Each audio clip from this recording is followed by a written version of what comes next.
So I've been playing the game for a ridiculously long time, and my account is worth a decent chunk. Partially because of how old it is, although I have taken breaks before from the game and I don't play every single day, uh, except when I actually can. But my life has a lot of fluctuality in how frequently and how consistently I can play. And so, despite the fact that my account is super old, it's not actually worth quite as much as I would like, but, you know, you do what you can as you can.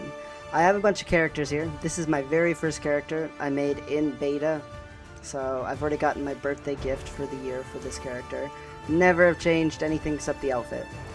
This little face and hairstyle and all this stuff, this is literally all the way from beta for Guild Wars 2. My other characters, I've changed stuff on them before. You know, even my super old ones. These ones are pretty old. Right here. And they've had some changes. Yay, characters. This one's pretty old. This was my first non-binary character ever. So many characters. Anywho, so I've got all these characters. I like making lots of characters. I have fun with it. There you go. There's all of them. Okay, so I've got all these characters, right? Well, I have different characters for different things, but the majority of the characters actually are just treasure chest farming for the majority of the time. So you'll notice this one's in Draconis Mons. Draconis Mons is a map that has a jumping puzzle, and at the end of it, once a day in your account, you can open the treasure chest. So if I log into this character will be at that treasure chest, just picking stuff up.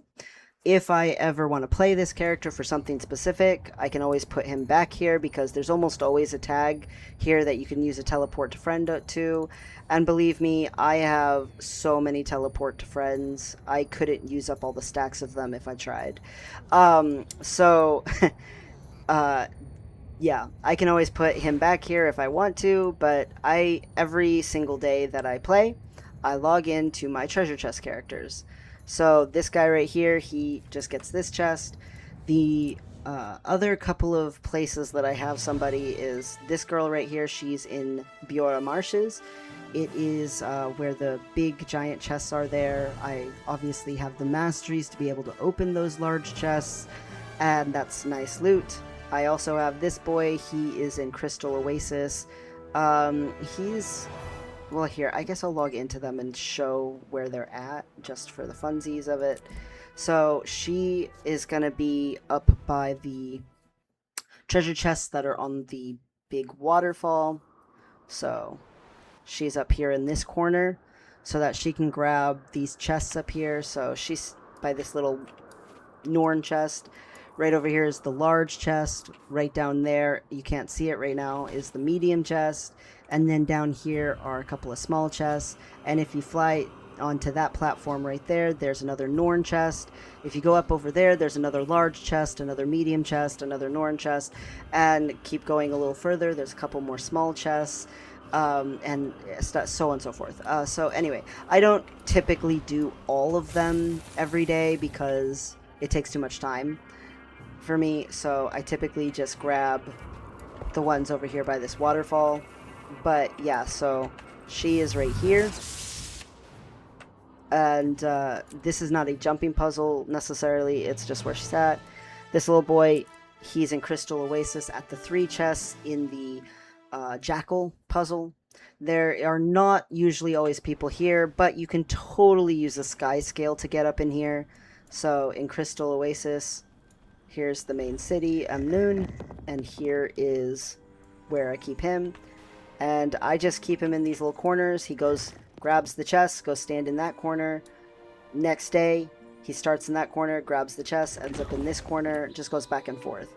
The reason I put him in these little corners is because of what just happened. There's these Jinn up here, and they don't have line of sight when you're standing in this corner. So this is where most players put their characters that they have in this farm. But this spot is also once per account per day. So these spots, I have just one character to farm these kinds of spots, right?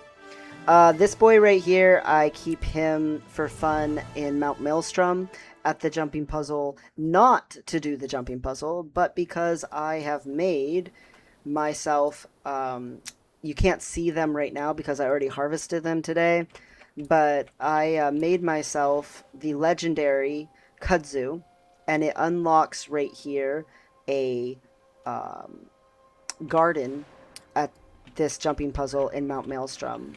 And so the hidden garden jumping puzzle, technically I could go and get all the pieces and open the chest every day, but again, that would take a little bit of time, more than it's worth in my opinion, compared to just turning on some quickness like this, because he's a revenant, and just enjoying my quickness and speed gathering all of these. It's really important to take advantage of quickness when you can, when you're doing a bunch of gathering stuff to make it worth more. Also, I equip volatile magic harvesting tools on anybody anytime I'm doing any of that. Most of my characters are in South Sun Cove. That's where they hang out. So if I, go get on a character, some random character, South Sun Cove at the end of the jumping puzzle, this is where I keep a lot of people. Now, this spot is awesome. Partially, it's going to show, hey, is because you can open this chest each day on multiple characters. Whoops. And so I've got my volatile gathering tools here, and I can go just hop like this and grab myself this kite basket, because right now it's the Festival of the Four Winds. And then I'm also going to kill this guy just for funsies. But what I really want is this Blooming Passiflora. So you get, in South Sun Cove, you get 3 a day, possibly, of Blooming Passiflora. But they respawn for everybody. So if I log into 3 characters, I can get all 3 of my Blooming Passiflora done for the day. I'm going to come show you where to get here, because it's super easy. It's like not hard at all. So right here, I'm in South Sun Cove, and you can see, like, here's where you first load into the map. You come like this over this way, and you get to this island over here. So this island over here is how you get up, and as long as you have a sky scale or a springer, and you have unlocked the ability to leap, so this Bond of Faith ability, as long as you have this ability, you can get up onto this island pretty easy. So with a sky scale, I just come up like this, and then, whoops, jump over. But I'm not going to do it yet because I realized when I was doing that, I can show you how to do it with a Springer too. So Springer mount is the second mount you get in the game, so it's pretty accessible to get this mount for most people. So you're just right here, and the annoying thing is you can't just stay there, so you gotta full jump and then launch yourself to get up on here. But you can do it with the Springer mount if you don't have a sky scale unlocked, and you can still get alternate characters up here to just like hang out at this treasure chest. And again, not every day will the Blooming Passiflora be on this island, but it's on here a lot. And so a lot of days you get your Blooming Passiflora just automatically. And, like I said, I just do my harvesting tools that have the glyph of volatility, so volatile magic, so I get slightly something more out of it. And during this event, there will be kite baskets on every character for me to go grab as well. But this treasure chest is awesome because it is, a nice big chest at the end of a jumping puzzle that you can get. And this one has a chance at multiplying things by 10. So sometimes you'll just open something and say you get 1 sharp claw, but every once in a while it'll multiply it by 10. The other nice thing about the South Sun Cove jumping puzzle in specific, though, is you're guaranteed to get a carcass shell. So I never ever have to worry about running out of carcass shells, because every day I can just come and grab them on all these alternate characters. Again, if I want to run around with, say, for instance, this character. She's at South Sun Cove, but she's also my Fractals character. She's fully decked out in full agony resistance and everything. So if I want to take her for some reason to go to Lion's Arch or something like that, it's really easy to get back to the end of the jumping puzzle and just put her back after I get done running around with her. So it's not a big deal. And the biggest thing with it is, since it's such an easy spot to stick all these characters and I can just load in, doing all my alternate characters who are at all of these different spots, it takes me like less than 10 minutes to just log in, grab my chest, maybe a Blooming Passiflora or a Kite Box, you know, whatever, log back out. Log in, grab these guys, log back out. Get this gathering done, log back out. I will say this guy is also at a different place, and this one's a little harder to get to. I do not move this guy.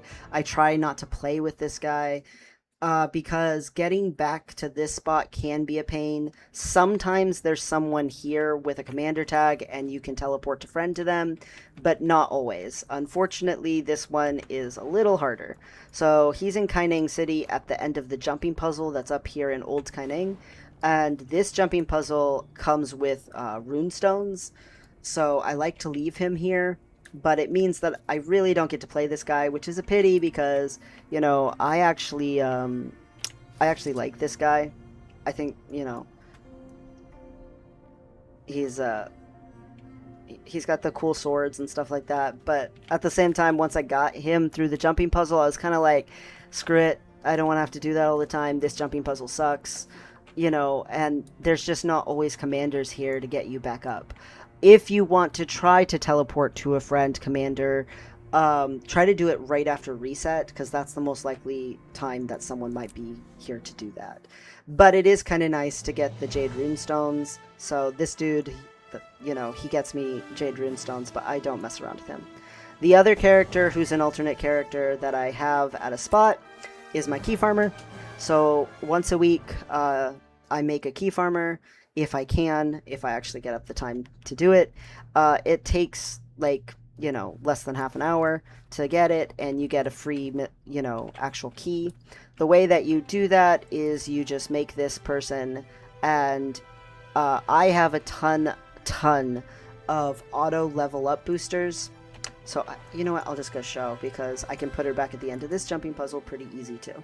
So, when you first make the character, I always make a human guardian because they have the fastest storyline, and then I have tons of these things, and then I also have tons of tomes of knowledge. So I usually get someone to level 30, so that they're one level up away from getting their extra ability, and I always give them the same abilities. If I come in here, I give them Signets just up to Bane Signet so that they have power and they have burning, condition damage. And then Shout is for my advance so that they can run around faster in story instances, just to make it go more speedy. And then I always either pick Zeal or Radiance, but usually Zeal because I like slapping things with a greatsword, you know, for damage. But my Mistfire Wolf, I've shown it before, but it's this. I always use this on my Key Farmer for my ult ability. If you don't have that unlocked, then you wouldn't be able to do that, but yeah. So anyway, so I get the Key Farmer to where they're at the very beginning of a level. If they're super close to a level up or something, I'll just wander around exploring until they have their level up.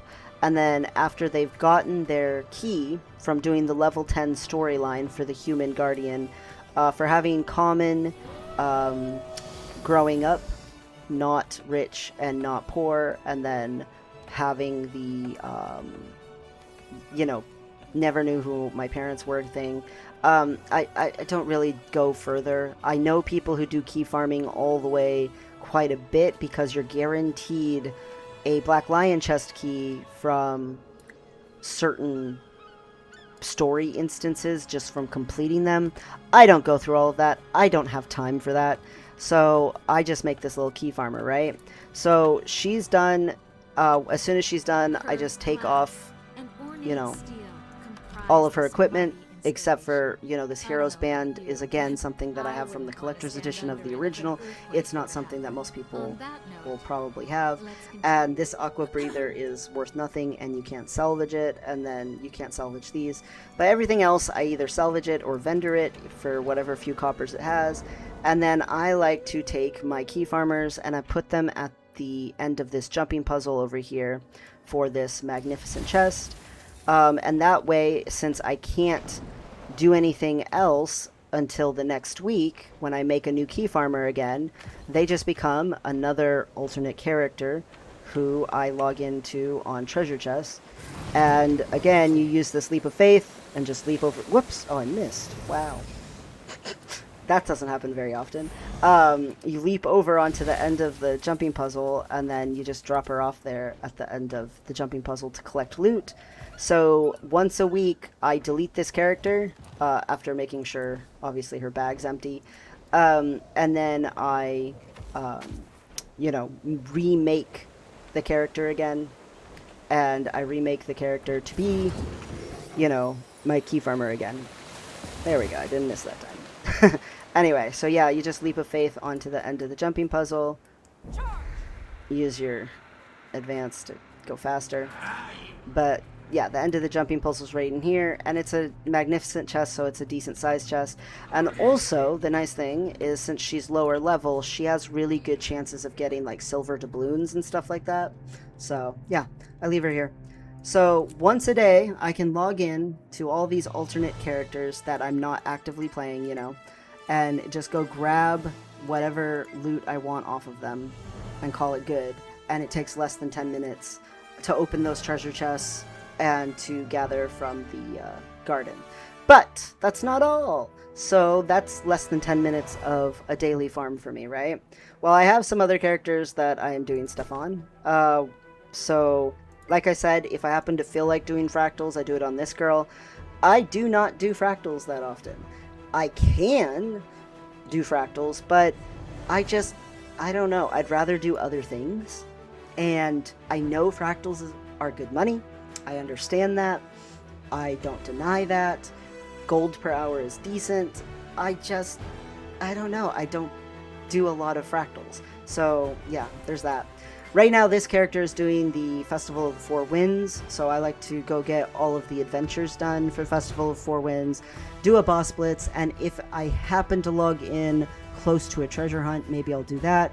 I do not wait around for treasure hunts. I don't, intentionally try to delay myself for a treasure hunt. I just want to get my daily reward and get my adventures done so that I get a little bit of the festival currency, do my boss blitz, do that stuff. It's just enough to get stuff, because again, I don't always have a lot of time in the world, and I'm not looking to min-max. I'm looking to just get stuff done. The next character I do stuff on this is my mirror farming character. I do mirror farming. Also, because I do mirror farming, I also do the adventures that can possibly give the mini pets. So I like to leave my character either in Eternity's Garden or else in Starlight Weald. I don't really like to leave my character in Shipwreck Strand. The reason being is because the metas from Starlight Weald and the meta from Eternity's Garden can drop a mini pet. Also, the adventures in here, we've got the adventure down here, the Kit Shark adventure, and then we've got the adventure here for the Choya racing. Those adventures can give a miniature pet, and so if you get the mini pets, they're worth a decent amount. They are tradable on the trading post, and I like to do that. But the mirror farming, okay, most people love mirror farming for the globs of ectoplasm. I will not deny that you can get a nice chunk of globs of ectoplasm. This is how many I got yesterday, right? It's nice. But what I really, really love is the Lucent Motes, because it takes a ridiculous amount of Lucent Motes to make your legendary relic, and I am currently working on my legendary relic, so I mirror farm every day that I can, because I want to disintegrate all that gear and turn it into Lucent Motes. So it's a time sink. Unfortunately, mirror farming is for me about 20 minutes to half an hour per map, because I try to pick up a bunch of chests and I do the adventures. So it's not, I've seen people before be like, oh, I can do the mirror farm in 15 minutes, and I'm like, First of all, I don't use any add-ons for pathing or nothing like that. I just like to wander around. I pick up a couple of gathering nodes. So for me, it's more likely going to be over 20 minutes, possibly over half an hour, because I do these extra things. Um, but the extra things, again, are worth it to me to do, at least right now, while I am not in classes during the summer for, I already finished my summer classes for college.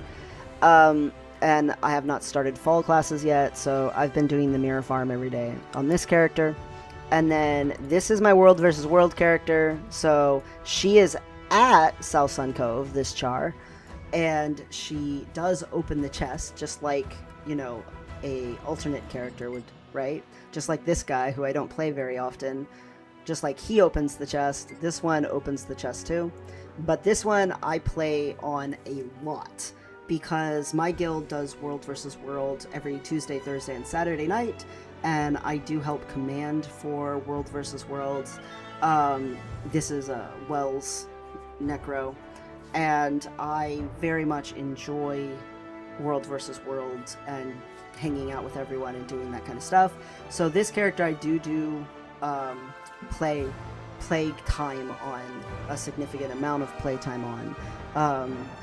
So yeah, this character I also get my daily World versus World stuff on, and then this is the character that I do pretty much the other stuff on. So the other stuff that I do every single day that I can. So again, I've got like 10 minutes worth of logging into a bunch of alternate characters and opening chests. Maybe I'll do fractals, but probably not. It is not very often that I do fractals. Uh, I'm gonna be real. I just don't do them very often, even though I could. So we're just gonna say it exists, but it's not realistic. So 10 minutes-ish to do all of those alternate characters, grab their treasure chests, grab a blooming passiflora if it happens to be there, gather that garden, and then, another half an hour-ish per map for the mirror farms, and, say half an hour for doing the Festival of the Four Winds. That's a lot of time already, right? So, I save this character for last, or else my World versus World character for last, depending on which thing I feel more like doing. But this character, if I am doing more World versus World, I just pump out my PvP. I will get my daily PvP thing on this character. I do Dragon Hunter. I enjoy Dragon Hunter in PvP. So I get my daily whatever it is, and I tend to do PvP, World versus World, and PvE, but you can actually change it in the settings so that you don't have to do that. But I actually like it that way. I prefer it that way because then I touch a little bit of content each day that I can log in, and I'm not locked into only one type of gameplay. Maybe not, that's not for everyone, but that works for me. Always I try to get all my Astral Wizard's Vault stuff as I can, because once I get done with gathering up all of these kinds of awards that I want to get, and I'm sold out of the stuff I care about, I like to go get legacy stuff, and there's a few legacy ones I haven't gotten yet. So, I just didn't always pay attention to the Wizard's Vault. Quite frankly, there have been times where I was playing, but I still didn't do the Wizard's Vault because I just didn't pay attention to it. So, yeah, I'm kind of missing some stuff. But the first thing that I do with this character, even if I'm going to go play World versus World and not this one, is I load in and I'm usually at Drizzlewood. And so I'll hit to join a PvP match, and then I'll come talk to this guy and get my daily cash keys. And even if I'm not going to use the daily cash keys for something, I'll just grab them. That way I keep my cash keys up high. Right now I have like 600. That's pretty low for me, actually. But, yeah. Anyway, I like to keep over 28,000. I'm kind of high on this, too. War supplies. Anyway, the point is I come to this map and just hang out.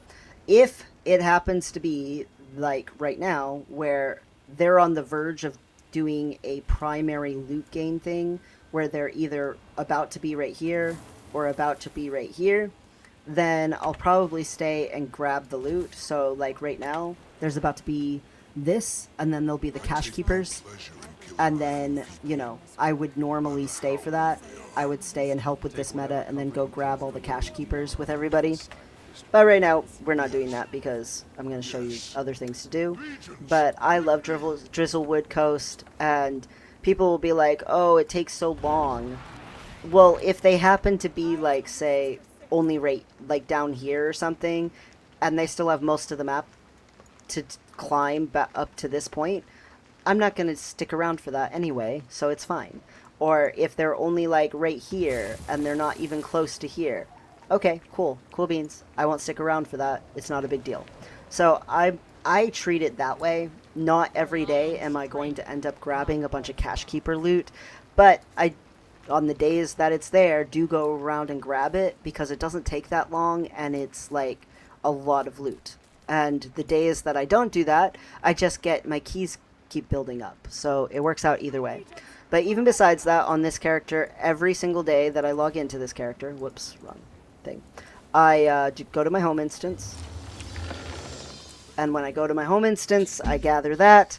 It takes almost no time to gather my home instance because of how it's arranged, so come over here, grab a couple of chests and the leather and the cloth right here that I have.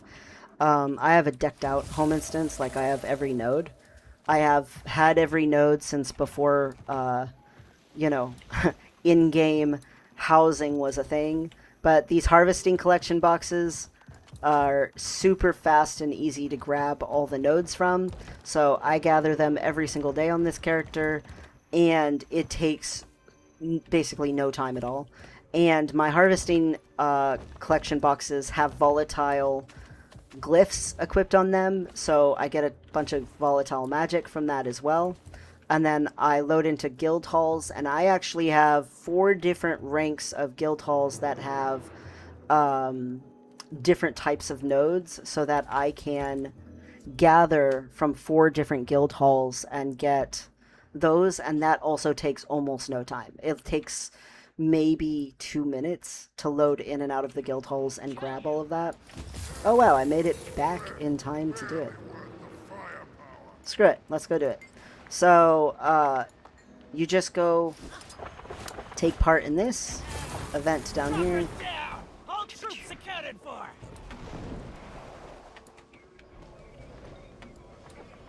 And it'll be over here. Sorry, every once in a while when you first load in, it doesn't let you move forward correctly, and you gotta take your finger off of, you know, W and actually fix it. But yeah, it just costs a couple of supplies to teleport close by, and as you can remember, I have a ridiculous amount of war supplies. 5 to teleport to a place is nothing, so yeah. No problem for me at all. So I'll participate in this. I think I already did this today. Whoops. Was not paying attention to that.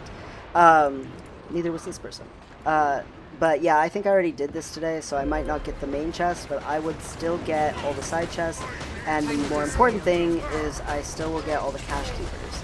So it does add like another 10 minutes to how long it takes to load into this character if it happens to be that they're almost to the, you know, main meta event loot positions.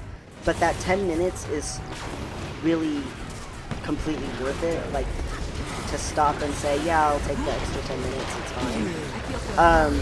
Some days I literally can't do it. I don't have enough time. So if I do have a day like that where I just don't have enough time, I will just do my PvP match and my home instance and the guild halls and claim my Drizzlewood cache keys and call it done. I won't do it. I won't even do this even if it's right here. And again, I'm in college, and so there are some days that I literally just cannot. I don't have the time. Some days I don't even do the PvP daily. I'll just be like, I can't do it today. Too bad, so sad, but I just can't. And so then that's that. I will say the days that I don't do the PvP daily, this character since all I'm doing is picking up cache keys, going to my home instance in the guild halls takes like less than 5 minutes. So all of my alternate characters plus this character takes like 15 minutes for me to get a whole bunch of loot in a day. And it is true that most days I can do that. Maybe I can't do the mirror farm, maybe I can't get a little bit of extra, maybe I can't go do some world versus world. Too bad, so sad. I'm too busy. But I can still, in 15 minutes, gain a lot of loots and materials and not have to be like super stressed out. Now, is this the fastest way to farm things and the most perfect way to farm things? Probably not. I have definitely encountered people who were like, oh, you could do so much more or whatever. I don't really care. I care what's fast, convenient, and easy for me and makes me happy. And it makes me happy to log into those characters and get my treasure chests. It makes me happy to get my cache keys and know that on a day when I can spend my cache keys, that I'll already have a bunch piled up. It makes me happy to go to my home instance and in 3 clicks just have a giant outpouring of materials. So yeah, so see this middle chest? It's already looted because I already did it today. But that does not change that I can still loot all of these ones. Yay! Side chests. Yummy. So I get all of this loot, and you're like, hey, that's a decent chunk of loot. No, no, no. That's not even close to it. So on Drizzlewood, you also have cache keepers. So right here, we've got this skull, and I'm going to go teleport and go and get myself some more loot, because each one of these cache keepers, you kill it. Oh, I don't think I'm gathering stuff. I usually can gather a node or 2 on the way to each one, which is a little more volatile magic for me. And I will show you what to do with the volatile magic, don't worry. I like to stockpile it and then use it. But see, these cache keepers, it's a little tiny guy to attack. It takes almost no time. But every single one of these will drop 3 chests to open.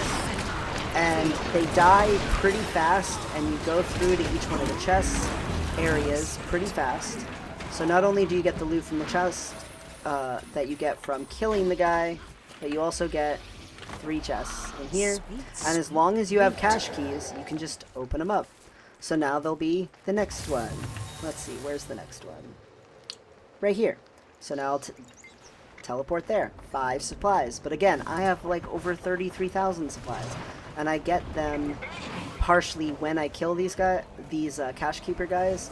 Like, each one of these that dies gives you more war supplies. So you'll be able to, you know, keep teleporting. Like, don't worry. The biggest thing, though, is this only takes like 10 minutes. I think it actually takes less than 10 minutes, because if I remember right, when the cache keepers start appearing is 14 minutes until the next phase when the map starts pushing across this bridge up into the northern half. And so you end up having all the cache keepers dead and all their chests looted about 5 minutes before that push north, which means that if it's a 14 minutes you know, to start out with, and it leaves you with 5 minutes left over, that in reality it takes less than 10 minutes to get all of these cache keepers and the treasure chests. So to me, unless I'm super busy that day, it is super worth it to just come and do this if people happen to already be this far on the map. Just come help do this, and then claim myself to it. Because it's only adding less than 10 minutes for this much time. Now you could say, well, you helped with the meta just a little bit. Okay, fine. So it took a full, like, maybe 12 or 13 minutes to help with the loot. It's still a ton of loot for very little effort and very little time consumption. Drizzlewood is eternally one of my favorite maps ever. I also just love the freaking evergreen trees. I love the environment. But the way this map works is amazing. So, same thing. Easy teleport. Go get my loot. So again, I'm just claiming free loot that other people pushed through all of this for. Every once in a while, I do load in and actually do the whole push through the map and everything, because I get in a mood and I'm like, I want to do some Drizzlewood Coast. But in reality, I just am picking up the cash keys, and I just happen to notice that it's available, and I just do that. Now, the wonderful, wonderful thing about Drizzlewood Coast, even besides all of this loot, is as you're going along and looting, you get commendations, and the commendations give you even more loot. There's these mini achievements that are like reward tracks for the map, and as they fill up, you get more loot from them, from each time that achievement bar fills up, and it gives you crafting materials and things like that. But when you max out that bar, it's amazing because you will get basically the same kind of a chest that you would get at the end of a PvP or World versus World reward track, where it has like Mystic Clovers in it and things like that. Yeah, so Drizzlewood has a reward track just the same as PvP as World versus World do. And so you're not only periodically getting these little crafting box chests as you push through this map and you do these kinds of events and metas and gain commendations, but you also, every once in a while, will actually finish the full quote-unquote reward track and get yourself a couple of Mystic Clovers and stuff. So Drizzlewood is just amazing, especially if you are someone who likes to make these legendaries, which I am. I find it, you know, fun and enjoyable to do that, so yeah. It's just super good. At least for me personally. Now, a couple of other things that I might do. So I do not really do very much for fractals. Well, I'm gonna be real. I almost never do raiding. I almost never do convergences. I almost never do the things that people are like, oh, it's the best thing you could be doing.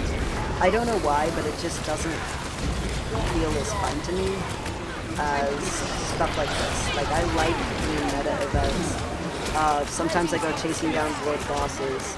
But a couple of things that I do like to do, I do not every day, but I do decently frequently do Trier, the Octavine event in Trier.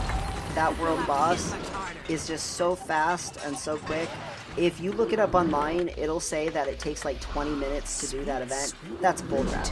So look, right here, see, I got commendations enough that I got an extra loot box with 150 more war supplies and some salvage and stuff in it, and some crafting materials. Random crafting materials I will add. A gold ingot, 4 thin leather sections. Like, it's very random what you get from these things. Sense than anything I've heard out here. Where's next? There he is, right there. So, you know, just random crafting materials are always good if you like crafting legendaries. But even if you don't, you can just sell them. It's fine. But I was gonna say that the thing that I like to do is Trier, which is the Octavine event. I do not do it every day. For instance, I don't think I've done it yet today, actually. I should probably do that since I have time to do that. But it is an extremely easy meta event, like ridiculously easy. And you get a whole bunch of treasure chests, and it feels very satisfying. Sometimes I do Chakarent. A lot of people say don't wait the 10 minutes for it to open up, but I like to wander around and gather during that time and go open some, you know, chests around the map and go farm the flax farm on the map that's in the big tree. So for me, doing Chakarent and waiting the extra 10 minutes for the wall to break down is fine. I, again, don't do that every day, but I do usually, most days, do some sort of world boss. Either an old world boss, the Eternity Garden, Eternity's Garden, Starlit Weald, you know, Hammer, Heart Twins, something like that. World bosses in Castora, or I'll do a world boss somewhere else, but I do tend to enjoy getting on this character and going and doing a world boss since it's so fast and easy to teleport back to Drizzlewood Coast. It is not a problem at all for me to move this character somewhere else and then just drop her back here whenever. I love when it's this one because you just teleport for 1 supply to get to it instead of 5. Like, it's even cheaper somehow. It's so cheap already, and then they're like, let's make it even cheaper. And you can grab a couple of karmas on the way, but yeah. But as you can see, we're almost to 5 minutes, so we're almost done with these cash keepers. And yeah, I've been getting like non-stop loot this whole time. Like, it's just so much loot so fast. Pretty much our supply drop, sure. I already got damage on him. I'll come get it. Why not?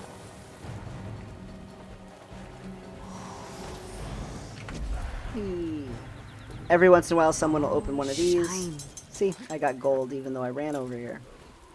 Easy peasy. So that's just like basically getting an extra chest, which is nice.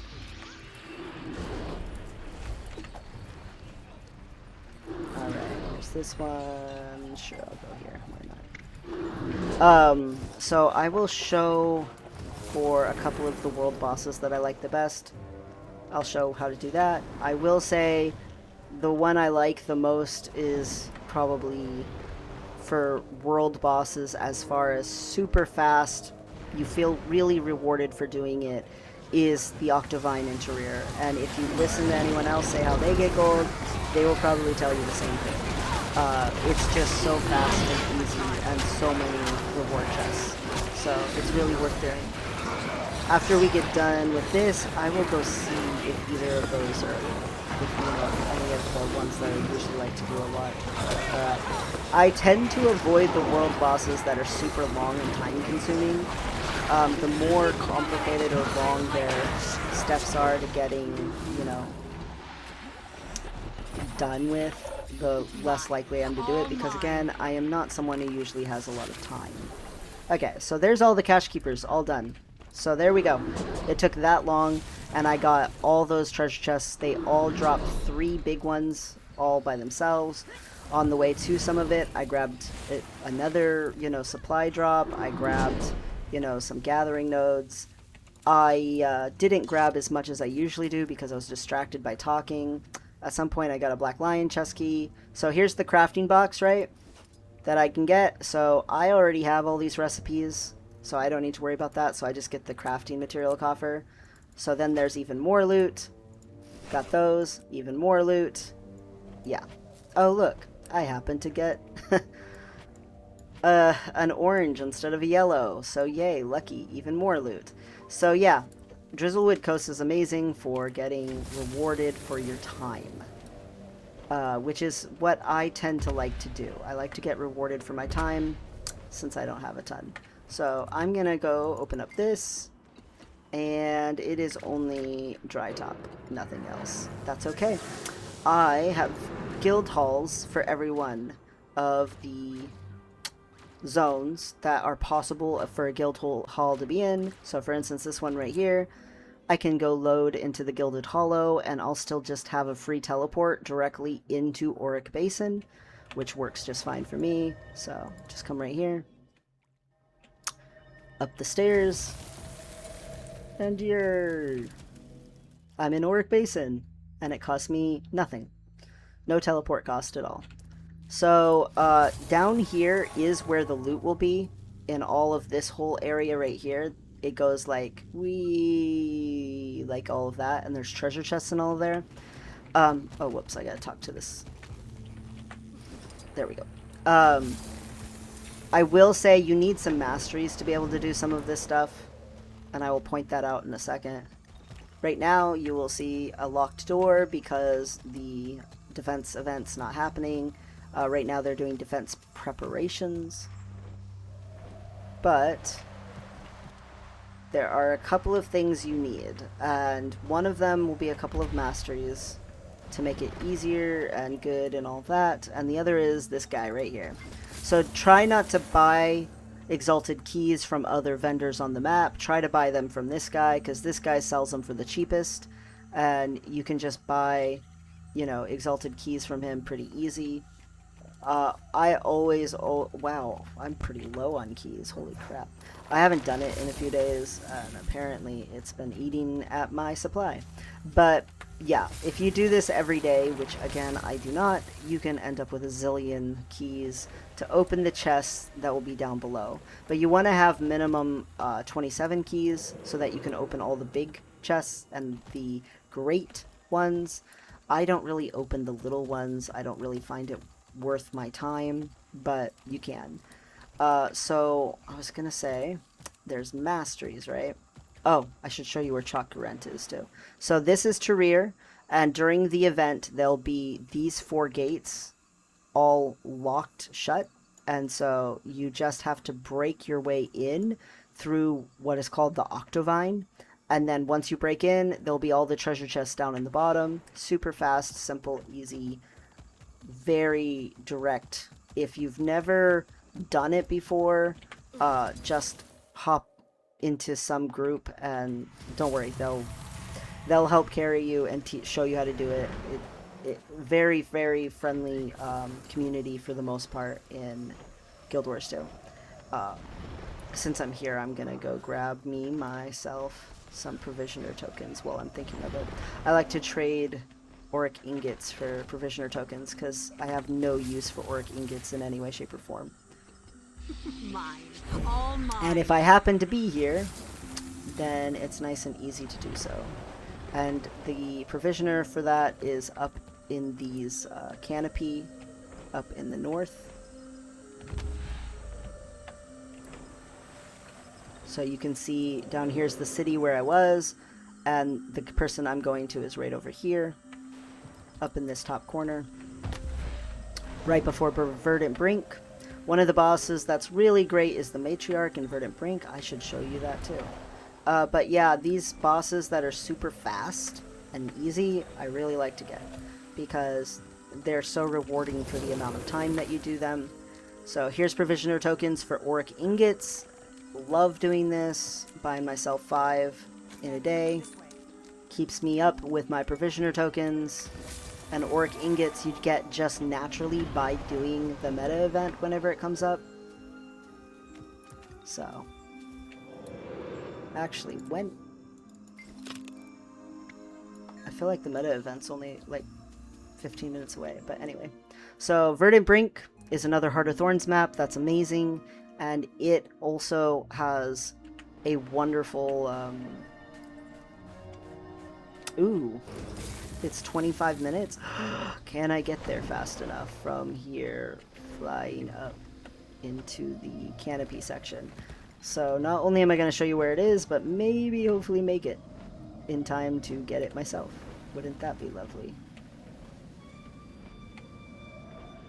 The Matriarch is in this map. I don't know if I'm going to make it fast enough. I probably will. And this Strong box is like right in front of me. ADHD moment. I love Guild Wars 2 because it constantly gives me things to be pleasantly rewarded for being distracted by. Don't know if it'll have been worth it to stop for that box if I miss this, but oh my god, I can't jump up more. There we go.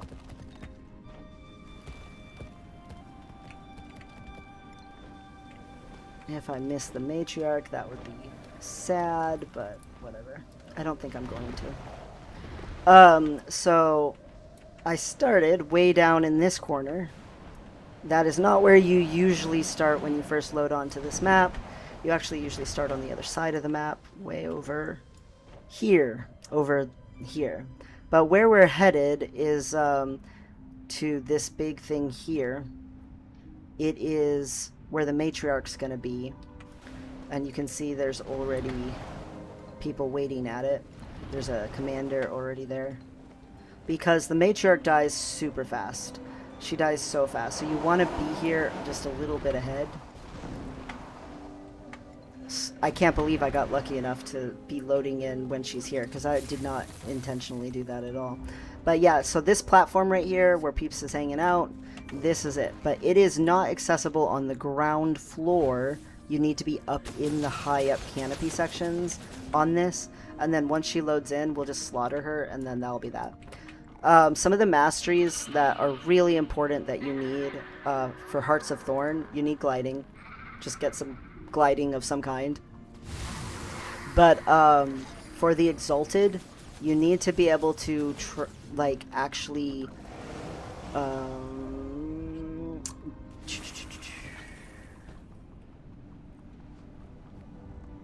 this one. You want to get all the way to this one. So this doesn't matter so much, but yeah, Exalted Purification, getting all the way to it. The Tarnished Trader gives you an extra treasure chest to be access to, and also it makes sure that you have the ability to use the transportation in there, and that you can get assistance from the guys if you need to. If you're first starting out, that you can access all of that stuff is important. Look at everybody on their bunnies. I'm just gonna do it on my sky scale. It's fine. But do you see how everybody's clustered? She dies really fast. I'm not even exaggerating. Like, she dies fast. And she gives you an amalgamated gemstone. The thing about the Octavine is, yeah, you get all those treasure chests, but also you get a amalgamated gemstone from that too. And then Chot Garent, same thing. So I was gonna maybe go down to Tangled Depths here. Tangled Depths is very annoying to travel around in, and you want to get enough masteries to unlock new Aqua Wallows.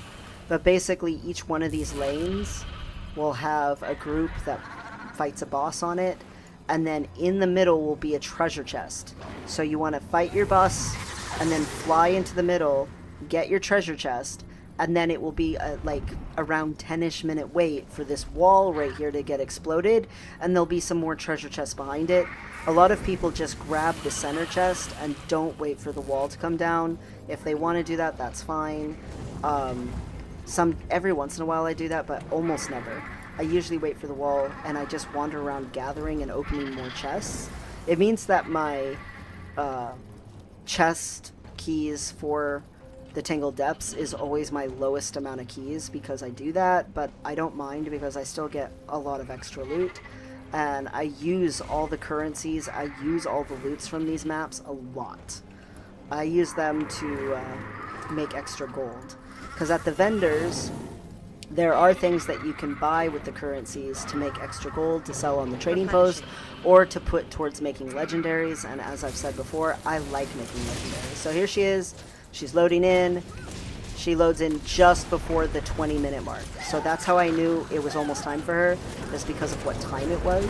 So if you get here and you get here at, say, the 18-minute mark, sorry, you missed her, she's already dead.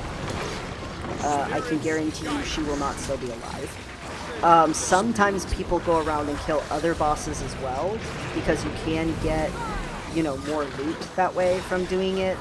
But she's the main primary one because she dies so fast. She's so easy. She's like genuinely like amazing to just kill and get your amalgamated gemstone from. While you can enjoy loot from the other bosses, and that's great, they don't give you the amalgamated gemstone. You only get that from the first boss that you kill.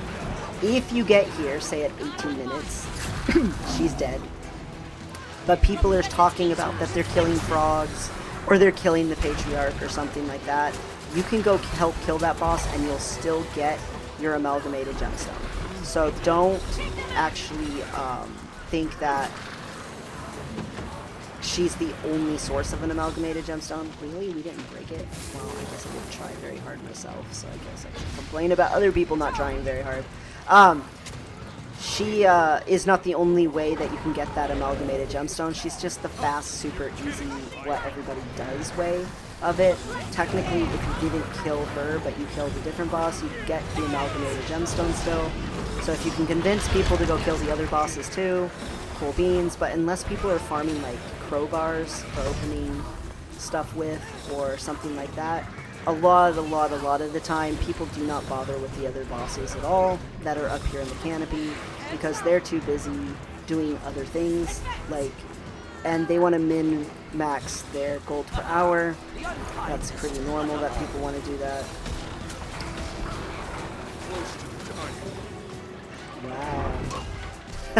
So usually her break bar breaks fast. This is actually pretty slow for killing her. But you'll notice we're still killing her before the 18-minute mark. She just dies that fast. She really just does. And so you get these from killing the Octovine and her and stuff like that. You get these boxes, and yes, you can pick other things, but the amalgamated gemstone is the best thing to get. It just is. So if you can get that, go for it.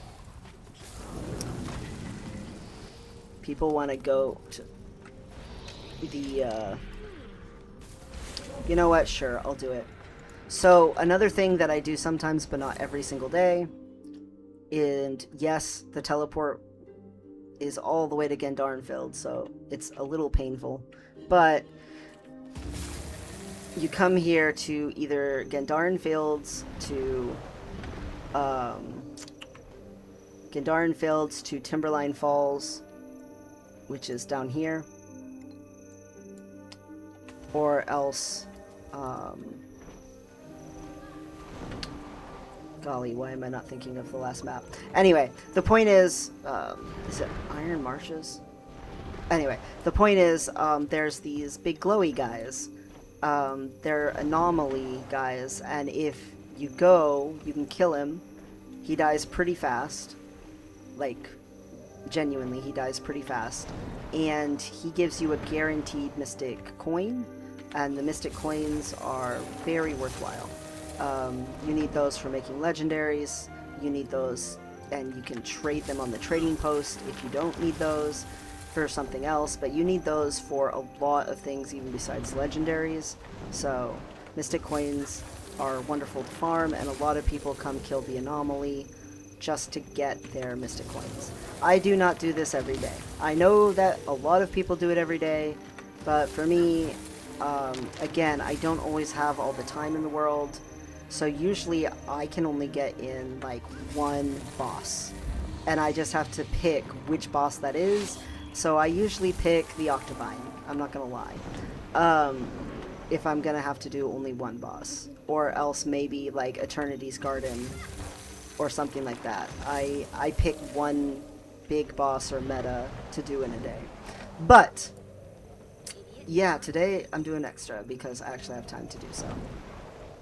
The thing about the way that I do my daily farming stuff is it's completely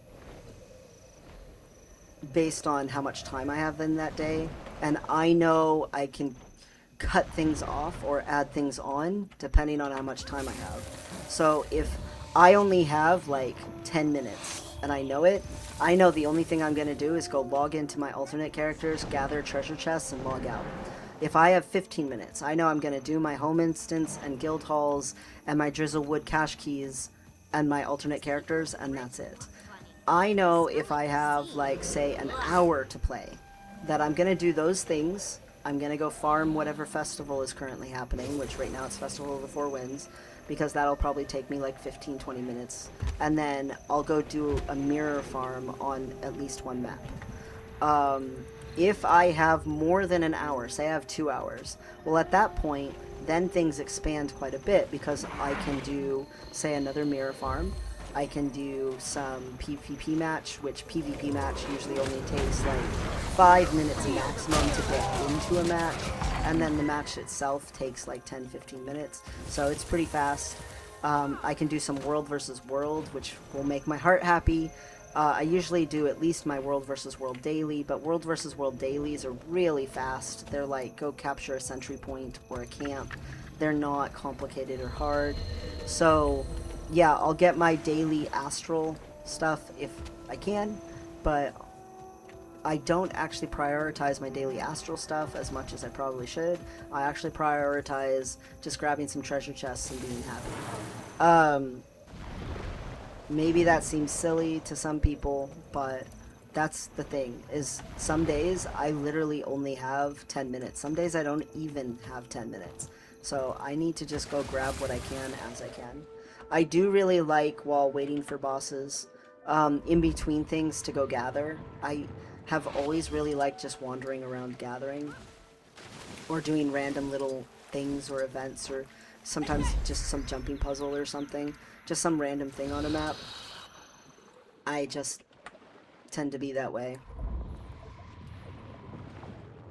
But what this does mean is it can sometimes take me a while to do new story content that comes out because I might need to wait until a quarter is done of college and do it in between quarters.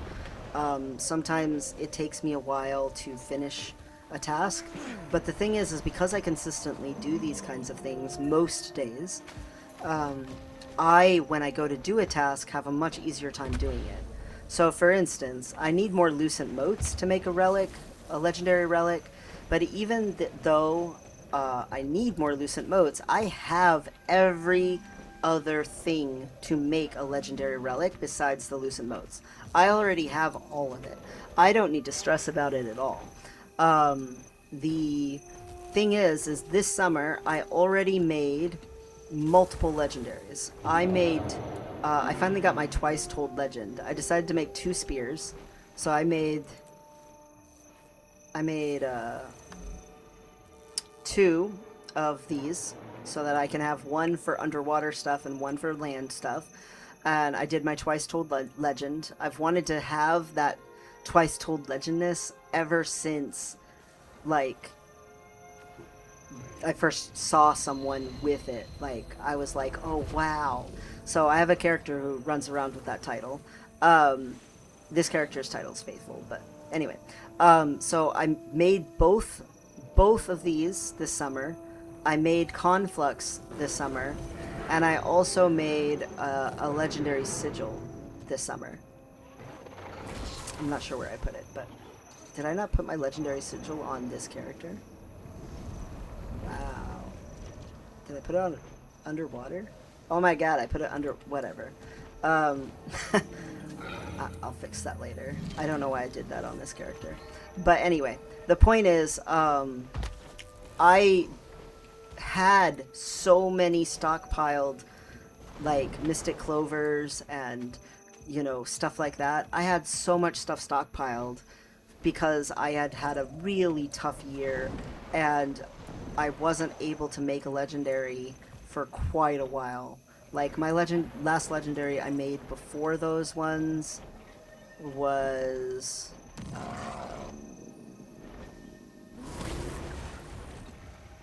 I think it's when I made Eternity and stuff, which was quite a while ago. So yeah, it was like a year since the last time I had made a legendary, and I had just been stockpiling materials by logging in each day and gathering stuff that I could, even if it was only 10 minutes. And because of that, a year's worth of materials just like landing into my inventory that way, it's amazing. I was able to just craft a bunch of legendaries. And again, I have everything I need for the legendary relic except for... Ooh, he's up. Except for the Lucent Motes, which it just takes so many Lucent Motes. Like, it's a very ridiculously large amount of Lucent Motes.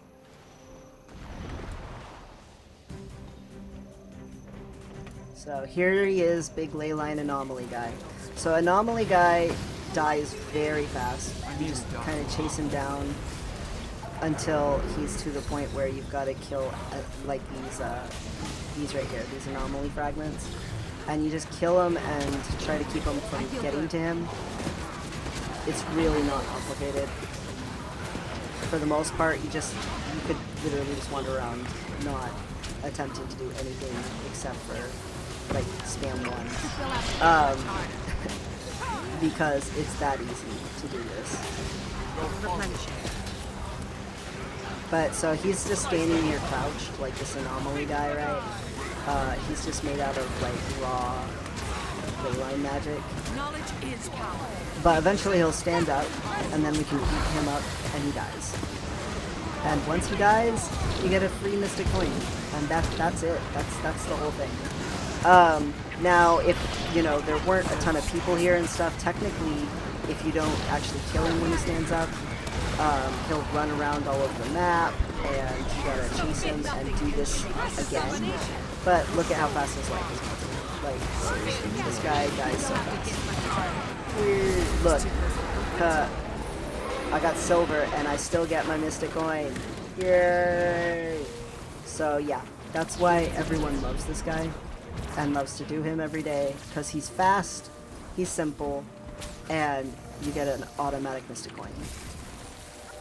So I'm gonna run around and grab my unbound magic, because when he explodes, a bunch of unbound magic goes around on the ground. Unbound magic and volatile magic are useful to grab, and I will go next. And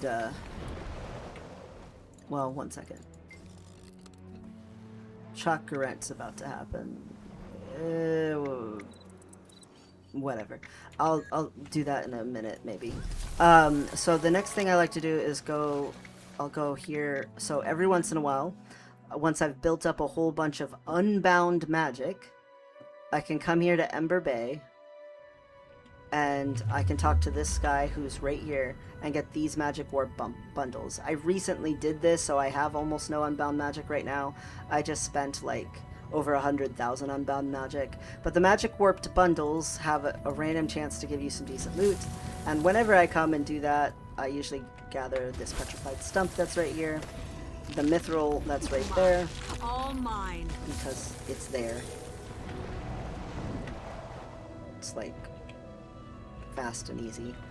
It's not always in this particular spot, but it's always somewhere nearby. And then I'll grab a couple of these and go over and get the seaweed farm. Not because seaweed's amazingly spectacular, but because it's a habit.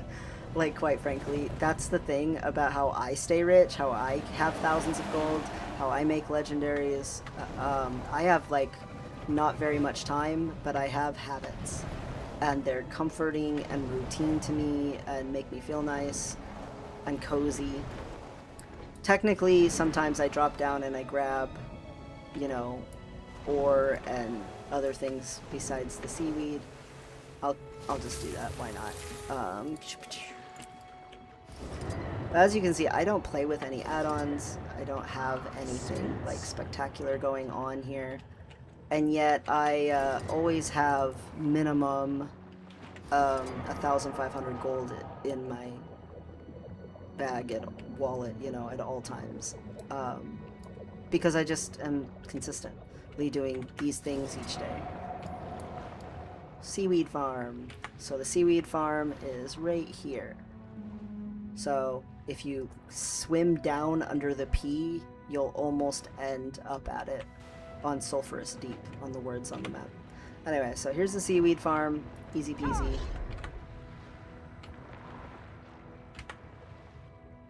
And then for volatile magic is actually better because you get random stuff out of these bags that you buy with unbound magic, but you get guaranteed stuff with the volatile magic.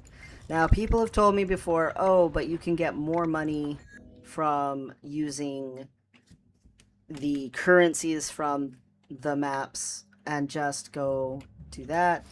I don't know. Then I have to pay attention more.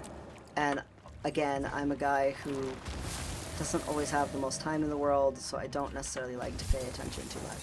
So there's usually at least 3 nodes right here when you first log into the Domain of Istan, and this is where I like to come. If you don't have the teleport to this, there's actually a boat that comes to the Domain of Istan in the city of Amnoon in the Crystal Desert. But right here you can get these things, and so for unbound magic, see, I don't have very much right now because I recently did this. I spent over 200,000 unbound magic, so I don't even have 100,000 right now. But I like to get, you know, either a leather or a trophy shipment, depending on which one's like looking better. But yeah, that's it. That's the whole thing. Now, oh, peeps. The chests are there.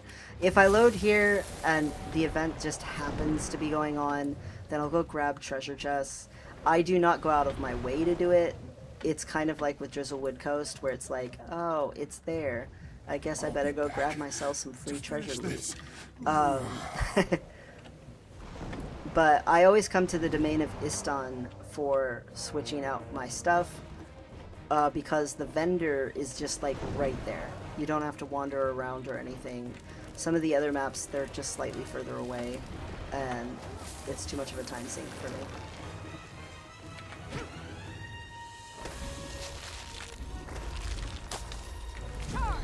I just happen to have a lot of spare time today. Sunpile. So I like to start with the outer ones and work my way in, because by the time that I do that, usually they are inside fighting the boss lady, and she'll be jumping around. Ooh, I got 3 instead of 1. That's always fun.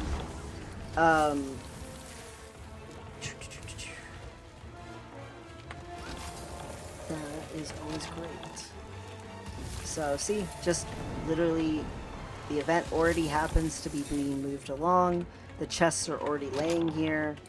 It cost me almost no time to come get the chests, so I might as well come get them. Come inside, grab my last 2 chests, and they're already up to the boss. They'll start fighting her, and I'll go help fight the boss, get credit for that, and get the last of the chests, since it just happened to be happening. Same thing with the city. There's another big event that goes through the city. If it happens to be happening and a bunch of chests are already up, I'll just go run around and grab them. Let's see. Is this one hers? So this lady is a pain in the butt. She jumps around so much. Especially because this character's a dragon hunter. She don't hold still for nothing. Our feet obey him. Sometimes you can lose track of her because she makes doubles of herself. That's annoying. But she has really cool patterns for her attacks. I really like that she makes like these big triangles and big circles and things like that for her attacks. Like, see these different shapes and stuff. I think that that's nifty.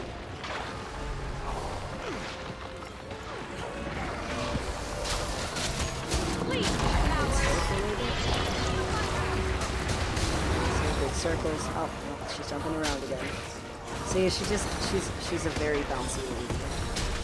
You know, people like to make fun of how much energy I have for my ADHD, but I think as far as like undead go, she's like the queen of not being able to hold still. She's so bouncy. But her attacks are so cute. I love the tells for her attacks. See, look. She does all these cool shapes.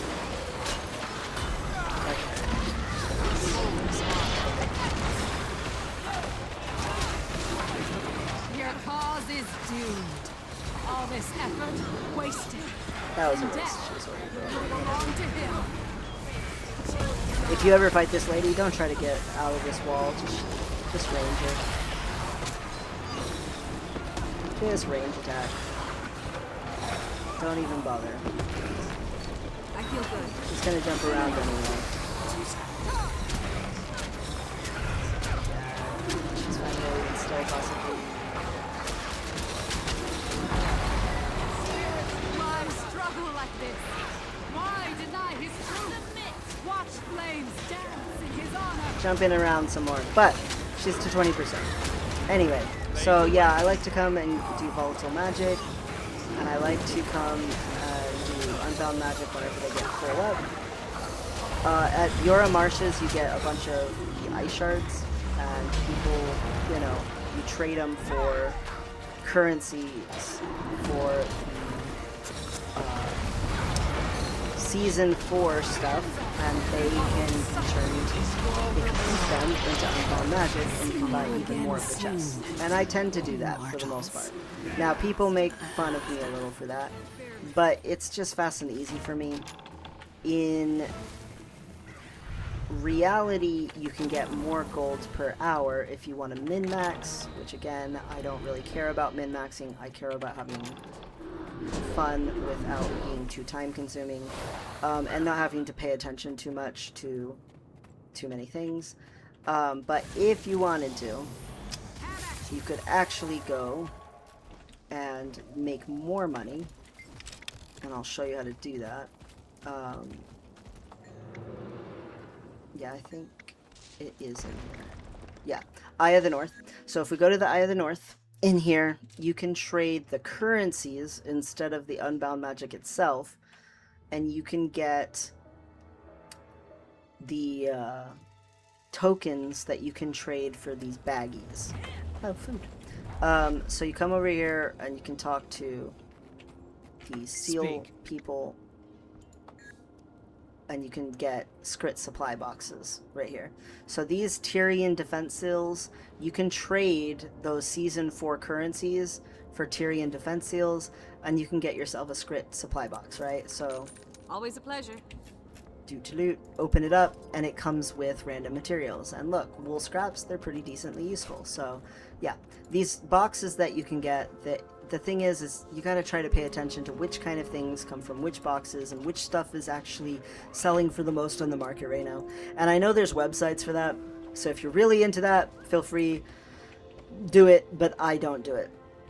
The other thing I do once a week though, for gold, very consistently, I do it like every single week, is I go to Arborstone in Cantha.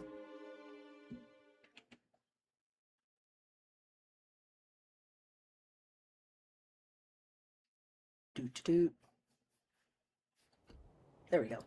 For some reason it was loading a little slow. And I come in here, and once a week I like to come and talk to this legendary crafting person and buy antique summoning stones. I somehow missed one. And you can buy them all right here, and they're purchasable for different types of things. Some of my Lucent motes came in. Ooh. All of it came. Ooh. That makes me happy. Anyway, so you sell these antique summoning stones. I don't know how I missed one this week. For 140, when you go to do it, your profit's 119. That means I'm automatically minimum making a profit of essentially 20 silver, even if I just sell it for this price right here. So even if I buy the one that's for 1 gold. More violence, I say, less violence. Yeah. The other thing that's here in Arborstone though is if you come this way is the fishing vendor. I tend to only fish once in a week. Now there's lots of people who fish every day and they make lots of gold from it. Again, good for them. I'm happy they have the time to do that. I do not. So once a week when I do that, I also just come stop by and see what he wants that I can get something cool for, you know, trading stuff in so that I can get myself a chunk of ancient ambergris for flawless fish fillets. So once a week I do that. The chunk of ancient ambergris is also something cool to be able to sell for a decent amount of gold. So yeah, so weekly I make a key farmer if I have the time for it, which again, it basically takes like half an hour on a Monday. And then the Arborstone here is the other thing I do once a week. And I try to make sure every week I come here and do. As far as my personal money goes, that's it. Like, I don't have some spectacular, all-powerful, amazing something that I'm doing. If I happen to remember to, I'll come here to the Crystal Oasis. And for some reason, this is my favorite crafting spot. And I'll come craft the daily, like, glob of ectoplasm and things like that. But I don't always remember to do that. I'm going to be real.